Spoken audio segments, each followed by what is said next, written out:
CIE, there will be practical exam for all your sciences subject.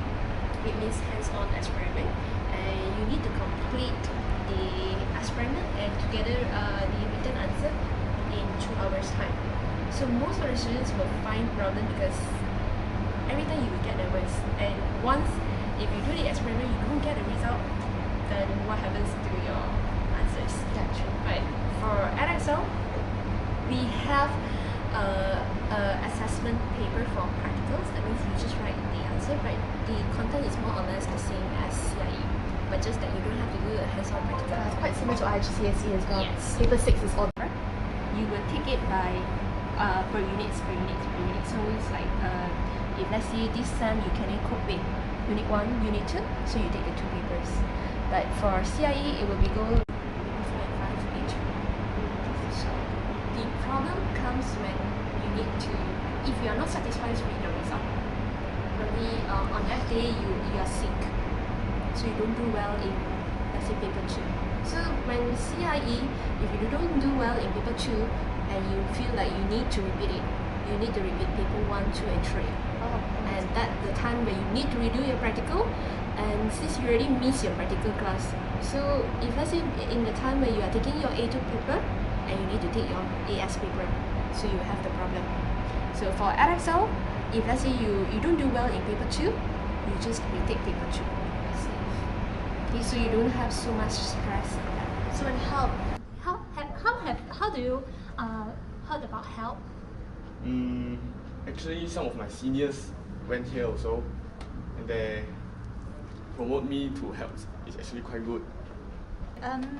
So you are quite sure that you are going to embark in A-levels? Yes, Yeah, but the foundation. Okay, that's good for you because your results will suit for A-levels. Can I know whether, do you know the difference between Cambridge and EdXL? Have you heard about EdXL? EdXL, I Yeah. didn't heard before. Okay, that's you see, in A-levels we've got few boards in UK, but in Malaysia we've got 2 boards, that's Cambridge and EdXL. And basically, the clear distinction between Cambridge and EdXL is EdXL is a modular and Cambridge is linear. That means you have got 3 exams for EdXL, and Cambridge is, you have got 2 exams. Basically, if you do not want to do, you want to take out units and units to do by units, you can use EdXL board to do units by units to better your grades. Whereas in Cambridge it's linear, that means you have got AS and A2. You do AS and then you do A2. It's all by the stage. Subject. See, for example, you've got maths. Probably do well Unit 3, you can carry Unit 3 to the next exam.